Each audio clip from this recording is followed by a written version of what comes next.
O Grande Conflito, capítulo 38. O Último Convite Divino. Vi descer do céu outro anjo que tinha grande poder, e a terra foi iluminada com a sua glória. E clamou fortemente com grande voz, dizendo: Caiu, caiu a grande Babilônia, e se tornou morada de demônios, e coito de todo espírito imundo, e coito de toda ave imunda e aborrecível. E ouvi outra voz do céu que dizia: Sai dela, povo meu, para que não sejas participante dos seus pecados e para que não incorras nas suas pragas. Apocalipse 18, versos 1, 2 e 4. Esta passagem indica um tempo em que o anúncio da queda de Babilônia, conforme foi feito pelo segundo anjo do capítulo 14 do Apocalipse, verso 8, deve repetir-se com a menção adicional das corrupções que têm estado a se introduzir nas várias organizações que constituem Babilônia, desde que esta mensagem foi pela primeira vez proclamada no verão de 1844. Descreve-se aqui uma terrível condição do mundo religioso. A cada rejeição da verdade, o espírito do povo se tornará mais entenebrecido, mais obstinado o coração, até que fique entrincheirado em audaciosa incredulidade. Em desafio às advertências que Deus deu, continuarão a calcar a pés um dos preceitos do Decálogo, até que sejam levados a perseguir os que o têm como sagrado. Cristo é desprezado com o desdém que se lança à sua palavra e a seu povo. Sendo os ensinos do Espiritismo aceitos pelas igrejas, removem-se as restrições impostas ao coração carnal e o professar religião se tornará um manto para ocultar a mais vil iniquidade. A crença nas manifestações espiritualistas abre a porta aos espíritos enganadores e doutrinas de demônios, e assim a influência dos anjos maus será sentida nas igrejas. A respeito de Babilônia, no tempo referido nesta profecia, declara-se: Os seus pecados se acumularam até ao céu, e Deus se lembrou das iniquidades dela. Apocalipse 18, 5. Encheu a medida de sua culpa, e a destruição está a ponto de cair sobre ela. Mas Deus ainda tem um povo em Babilônia, e antes de sobrevirem seus juízos, esses fiéis devem ser chamados a sair, para que não sejam participantes dos seus pecados e não incorram nas suas pragas. Esta a razão de ser o movimento simbolizado pelo anjo descendo do céu, iluminando a terra com sua glória e clamando fortemente com grande voz, anunciando os pecados de Babilônia. Em relação com a sua mensagem, ouve-se a chamada: Sai dela, povo meu! Estes anúncios, unindo-se à mensagem do terceiro anjo, constituem a advertência final a ser dada aos habitantes da terra. Terrível é a crise para a qual caminha o mundo. Os poderes da terra, unindo-se para combater os mandamentos de Deus, decretarão que todos, pequenos e grandes, ricos e pobres, livres e servos, se conformem aos costumes da igreja pela observância do falso sábado. Apocalipse 13, 16. Todos os que se recusarem a conformar-se serão castigados pelas leis civis e declarar-se-á finalmente serem merecedores de morte. Por outro lado, a lei de Deus que ordena o dia de descanso do Criador exige obediência e ameaça com a ira divina todos os que transgredirem os seus preceitos.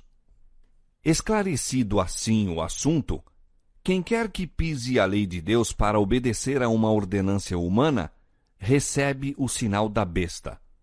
Aceita o sinal de submissão ao poder a que prefere obedecer, em vez de Deus. A advertência do céu é: se alguém adorar a besta e a sua imagem, e receber o sinal na sua testa ou na sua mão, também o tal beberá do vinho da ira de Deus, que se deitou, não misturado, no cálice da sua ira. Apocalipse capítulo 14, versos 9 e 10. Mas ninguém deverá sofrer a ira de Deus antes que a verdade se lhe tenha apresentado ao espírito e consciência e haja sido rejeitada. Há muitos que nunca tiveram oportunidade de ouvir as verdades especiais para este tempo. A obrigatoriedade do quarto mandamento nunca lhes foi apresentada em sua verdadeira luz. Aquele que lê todos os corações e prova todos os intuitos, não deixará que pessoa alguma que deseje o conhecimento da verdade seja enganada quanto ao desfecho da controvérsia. O decreto não será imposto ao povo cegamente. Cada qual receberá esclarecimento bastante para fazer inteligentemente a sua decisão. O sábado será a pedra de toque da lealdade, pois é o ponto da verdade especialmente controvertido.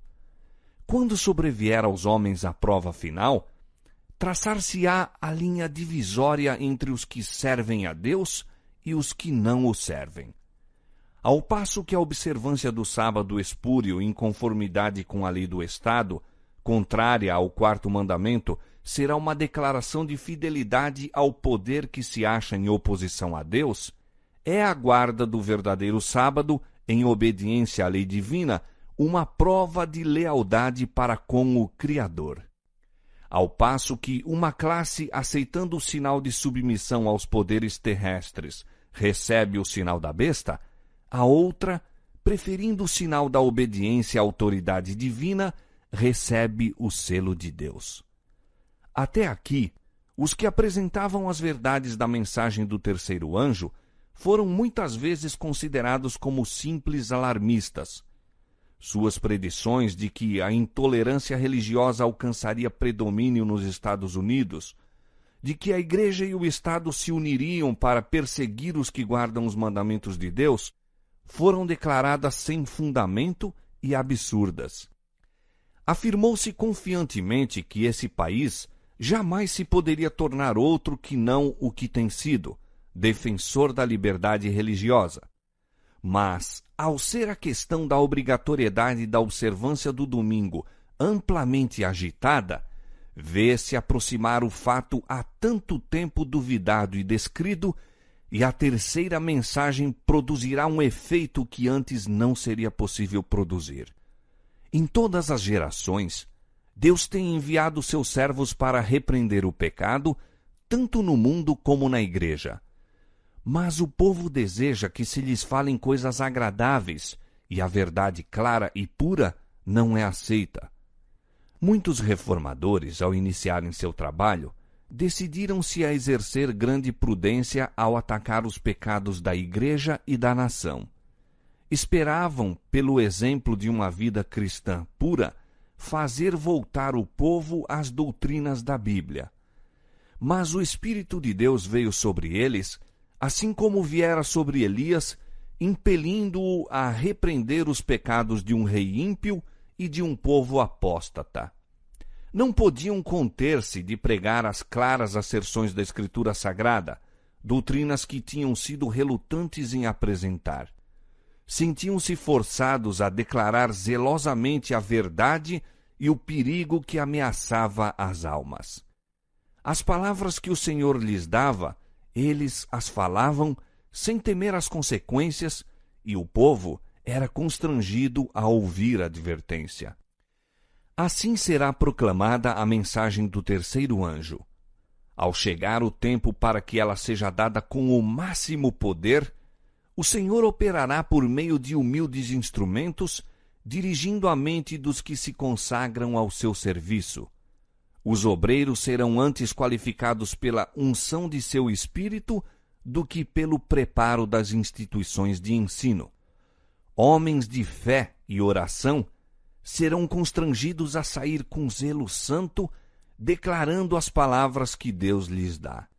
Os pecados de Babilônia serão patenteados. Os terríveis resultados da imposição das observâncias da Igreja pela autoridade civil, as incursões do espiritismo, os furtivos mais rápidos progressos do poder papal, tudo será desmascarado. Por meio destes solenes avisos, o povo será comovido. Milhares de milhares que nunca ouviram palavras como essas, escutá-las-ão.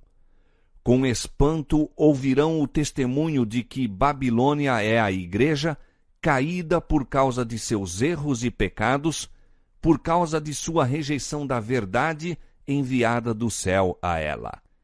Ao ir o povo a seus antigos ensinadores com a ávida pergunta: são estas coisas assim? Os ministros apresentam fábulas, profetizam coisas agradáveis, para acalmar-lhes os temores e silenciar a consciência despertada. Mas, visto que muitos se recusarão a satisfazer-se com a mera autoridade dos homens, pedindo um claro "assim diz o Senhor", o ministério popular, semelhante aos fariseus da antiguidade, cheio de ira por ser posta em dúvida a sua autoridade, denunciará a mensagem como sendo de Satanás e agitará as multidões amantes do pecado para ultrajar e perseguir os que a proclamam. Estendendo-se a controvérsia a novos campos, e sendo a atenção do povo chamada para a lei de Deus calcada a pés, Satanás entrará em ação. O poder que acompanha a mensagem apenas enfurecerá os que a ela se opõem. O clero empregará esforços quase sobre-humanos para excluir a luz, receoso de que ilumine seus rebanhos. Por todos os meios ao seu alcance, esforçar-se-á por evitar todo estudo destes assuntos vitais. A Igreja apelará para o braço forte do poder civil e nesta obra unir-se-ão romanistas e protestantes. Ao tornar-se o movimento em prol da imposição do domingo mais audaz e decidido, invocar-se-á a lei contra os observadores dos mandamentos. Serão ameaçados com multas e prisão, e alguns se oferecerão posições de influência e outras recompensas e vantagens, como engodo para renunciarem à sua fé. Mas sua perseverante resposta será: mostrai-nos pela palavra de Deus o nosso erro, a mesma que foi apresentada por Lutero sob idênticas circunstâncias. Os que forem citados perante os tribunais defenderão desassombradamente a verdade, e alguns que os ouvirem serão levados a decidir-se a guardar todos os mandamentos de Deus. Assim a luz chegará a milhares que de outra maneira nada saberiam destas verdades. A conscienciosa obediência à palavra de Deus será considerada rebeldia. Cegado por Satanás, o pai exercerá aspereza e severidade para com o filho crente. O patrão ou a patroa oprimirá o empregado que observe os mandamentos. A afeição será alienada, filhos serão deserdados e expulsos do lar. Cumprir-se-ão literalmente as palavras de Paulo: todos os que piamente quiserem viver em Cristo Jesus padecerão perseguições. 2 Timóteo 3:12. Como os defensores da verdade se recusem a honrar o descanso dominical, alguns deles serão lançados na prisão, exilados, e outros tratados como escravos. Para a sabedoria humana, tudo isto parece agora impossível. Mas, ao ser retirado dos homens o Espírito de Deus, o qual tem o poder de reprimi-los, e ao ficarem eles sob o governo de Satanás, que odeia os preceitos divinos, hão de acontecer coisas estranhas. Quando o temor e o amor de Deus são removidos, o coração pode tornar-se muito cruel. Ao aproximar-se a tempestade, uma classe numerosa que tem professado fé na mensagem do terceiro anjo, mas não tem sido santificada pela obediência à verdade, abandona sua posição, passando para as fileiras do adversário. Unindo-se ao mundo e participando de seu espírito, chegaram a ver as coisas quase sob a mesma luz, e, em vindo à prova, estão prontos a escolher o lado fácil, popular. Homens de talento e maneiras agradáveis, que se haviam já regozijado na verdade, empregam sua capacidade em enganar e transviar as almas. Tornam-se os piores inimigos de seus antigos irmãos. Quando os observadores do sábado forem levados perante os tribunais para responder por sua fé, estes apóstatas serão os mais ativos agentes de Satanás para representá-los falsamente e os acusar, e por meio de falsos boatos e insinuações, incitar os governantes contra eles. Neste tempo de perseguição, provar-se-á a fé dos servos do Senhor. Deram fielmente a advertência, seguindo tão somente a Deus e sua palavra. O Espírito Divino, atuando em seu coração, constrangeu-os a falar. Estimulados por um santo zelo e forte impulso divino, cumprem seu dever, sem deter-se para calcular as consequências de falar ao povo a palavra que o Senhor lhes dera. Não consultaram seus interesses temporais, tampouco procuraram defender sua reputação ou vida. Todavia, quando a tempestade da oposição e vitupério irromper sobre eles, alguns, vencidos pela consternação, estarão prontos para exclamar: se tivéssemos previsto as consequências de nossas palavras, teríamos guardado o silêncio. Acham-se cercados de dificuldades. Satanás os assalta com cruéis tentações. A obra que empreenderam parece muito além de sua habilidade para levarem a termo. Estão quase a sucumbir. Foi-se o entusiasmo que os animava. Contudo, não podem voltar. Então, sentindo o seu completo desamparo, se refugiam naquele que é poderoso em busca de auxílio. Lembram-se de que as palavras que falaram não eram suas, mas daquele que os mandou dar advertência. Deus lhes pôs a verdade no coração e não poderiam eximir-se de proclamá-la. As mesmas provações foram experimentadas por homens de Deus nos séculos passados. Wycliffe, Hus, Lutero, Tyndale, Baxter, Wesley insistiam em que todas as doutrinas fossem submetidas à prova da Bíblia, declarando que renunciariam a tudo que esta condenasse. Contra esses homens desencadeou-se a perseguição com fúria implacável. Não cessaram, todavia, de declarar a verdade. Cada um dos diferentes períodos da história da Igreja se tem distinguido pelo desenvolvimento de alguma verdade especial adaptada às necessidades do povo de Deus naquele tempo. Toda nova verdade teve de enfrentar o ódio e a oposição. Os que foram beneficiados por sua luz sofreram tentações e provações. O Senhor dá ao povo uma verdade especial quando este se encontra em situação difícil. Quem ousa recusar-se a publicá-la? Ele ordena a seus servos que apresentem o último convite de misericórdia ao mundo. Eles não podem permanecer silenciosos, a não ser com perigo de sua alma. Os embaixadores de Cristo nada têm que ver com as consequências. Devem cumprir seu dever e deixar os resultados com Deus. Assumindo a oposição caráter mais violento, os servos de Deus de novo ficam perplexos, pois lhe parece que eles motivaram a crise. Mas a consciência e a palavra de Deus lhes asseguram que sua conduta é correta, e conquanto continuem as provações, são fortalecidos para suportá-las.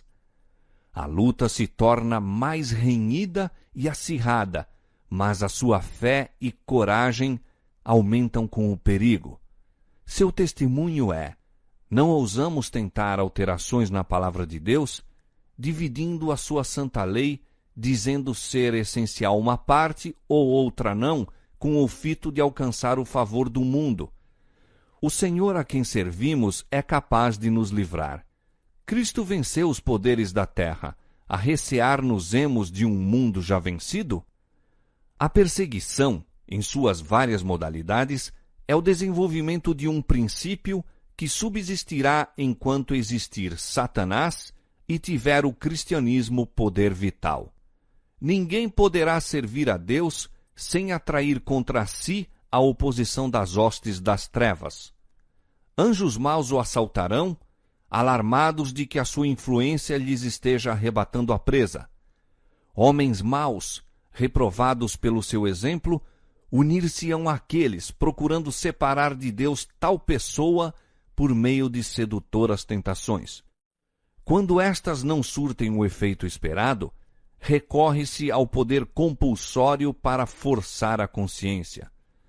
Mas, enquanto Jesus permanece como intercessor do homem no santuário celestial, a influência repressora do Espírito Santo é sentida pelos governantes e pelo povo.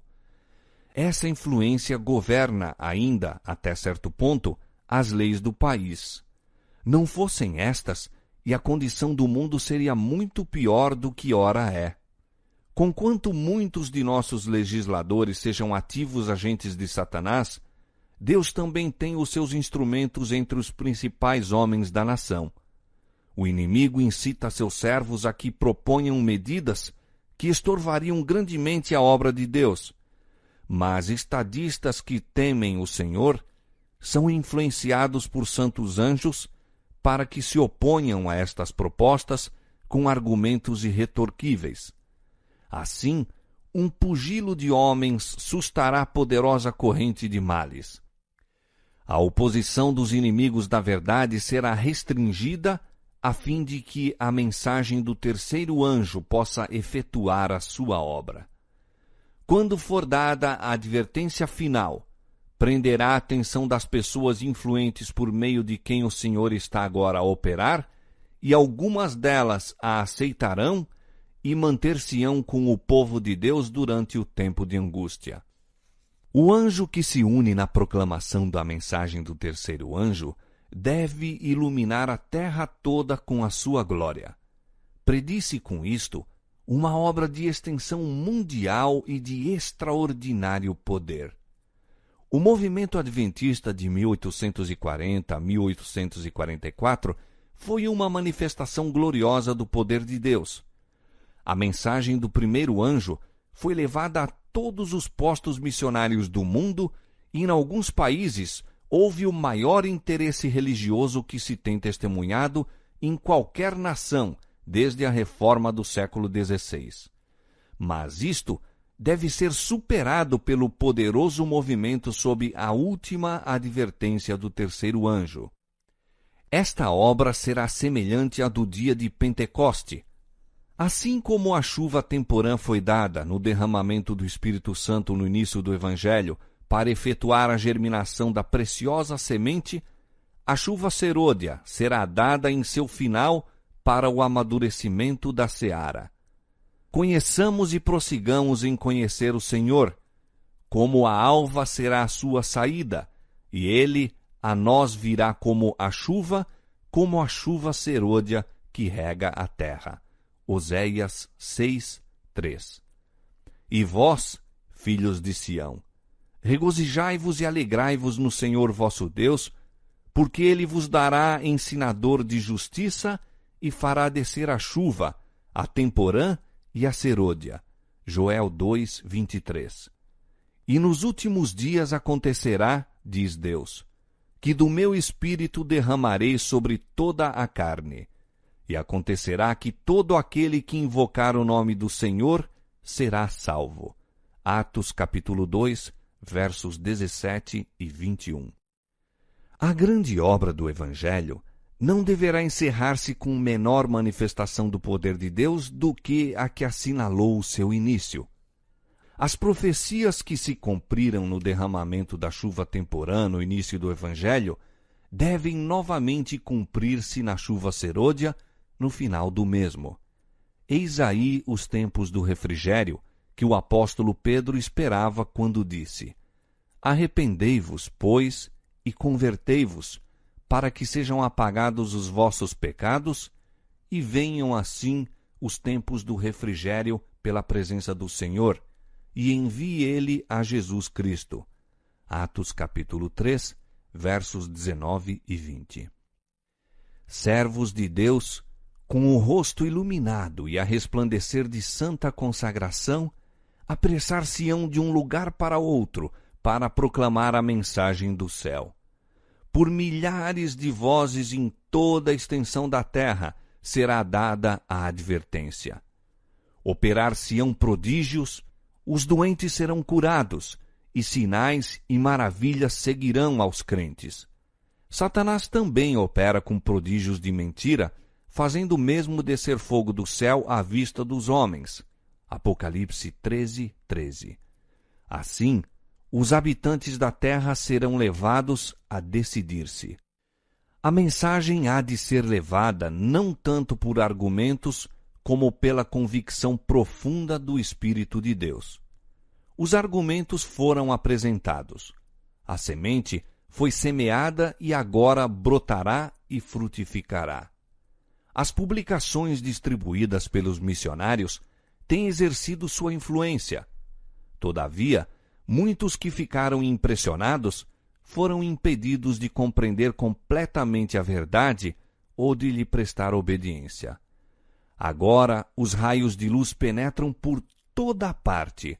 A verdade é vista em sua clareza e os leais filhos de Deus cortam os liames que os têm retido. Laços de família, relações na igreja são impotentes para os deter agora. A verdade é mais preciosa do que tudo mais. Apesar das forças arregimentadas contra a verdade, grande número se coloca ao lado do Senhor.